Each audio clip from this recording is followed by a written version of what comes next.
अस्सलाम वालेकुम। आज हम चैप्टर स्टार्ट करते हैं थर्मोकेमिस्ट्री। इसको हम डिफ़ाइन करेंगे और देखेंगे कि इसके मुताबिक रिएक्शंस की कितनी टाइप्स हैं। थर्मोकेमिस्ट्री हम कहते हैं कि branch of chemistry that deals with the study of heat changes during a chemical reaction. किसी भी केमिकल रिएक्शन में जो हीट चेंज होगी, हीट चेंजेस होगी, उसको स्टडी करेंगे हम। अब पहले हम ये देखते हैं कि किसी भी केमिकल रिएक्शन में हीट चेंजेस क्यों होती हैं और फिर उसके मुताबिक देखते हैं कि रिलीज़ होती है, अब्जॉर्ब होती है और रिएक्शंस की टाइप्स। किसी भी केमिकल रिएक्शन में हीट चेंज इसलिए होती है क्योंकि रिएक्टेंट्स और प्रोडक्ट्स की एनर्जी इक्वल नहीं होती। रिएक्टेंट्स, एक केमिकल रिएक्शन ये होता है कि रिएक्टेंट्स कन्वर्ट होते हैं प्रोडक्ट्स में।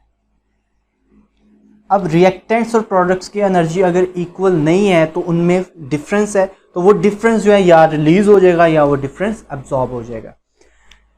वो एनर्जी जो किसी भी केमिकल रिएक्शन में इन्वॉल्व होगी, बेशक वो एब्जॉर्ब हो रही है या वो रिलीज हो रही है, उस हीट को हम बोलते हैं heat of reaction.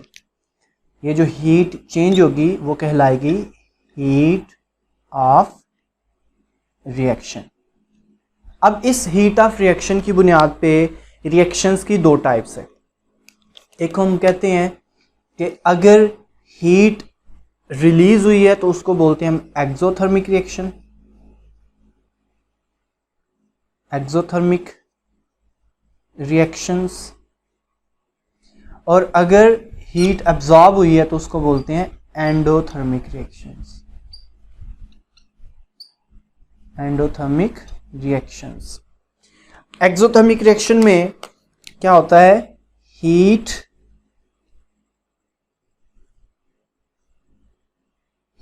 Is released. इसके अलावा क्या होता है, इसमें आपने पॉइंट्स लिखने हैं। हीट रिलीज इसलिए होती है, अगर आप ग्राफ की मदद से मैं आपको समझाऊं, इसमें रिएक्टेंट्स जो होते हैं वो हाई एनर्जी पे होते हैं, जबकि जो प्रोडक्ट्स होते हैं वो लो एनर्जी पे होते हैं। प्रोडक्ट्स, अब जब रिएक्टेंट्स प्रोडक्ट्स की तरफ अप्रोच करेंगे, कन्वर्ट होंगे रिएक्टेंट प्रोडक्ट्स में, तो एनर्जी रिलीज हो जाएगी। फॉर एग्जांपल इसके पास 200 किलो जूल एनर्जी है।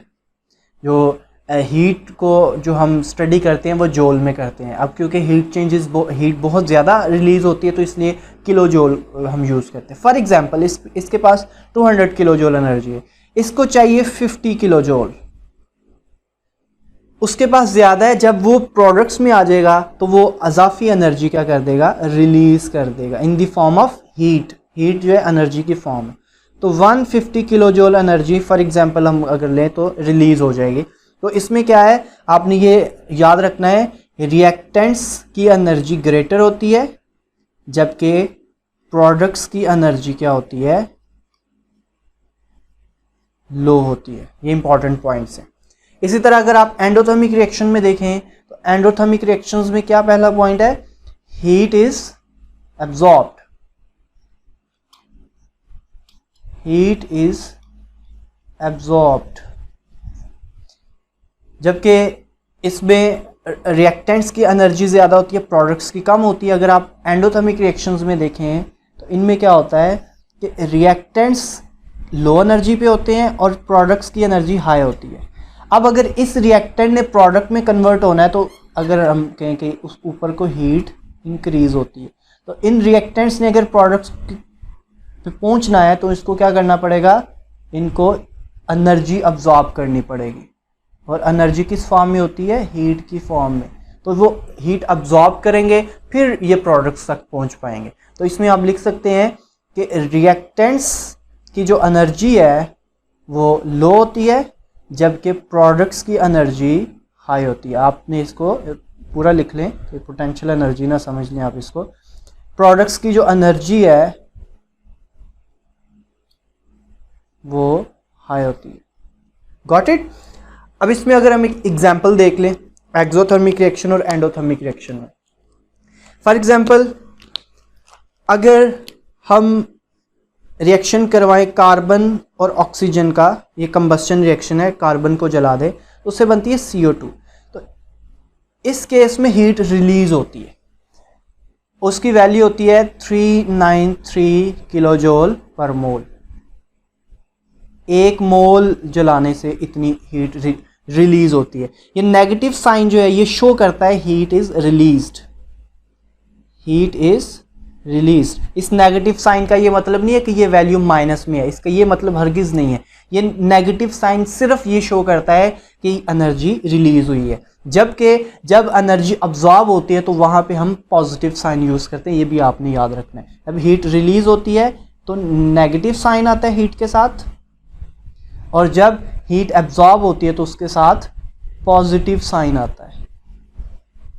अगर इसमें एग्जांपल देख लें आप, जिसमें हीट जो है वो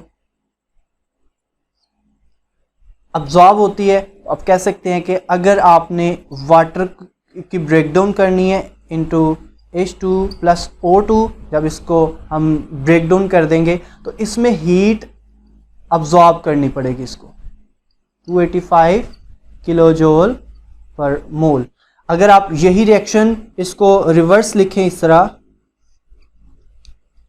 H2 प्लस O2, उससे जब वाटर की फॉर्मेशन होती है तो हीट रिलीज होती है -285 किलो जूल पर मोल।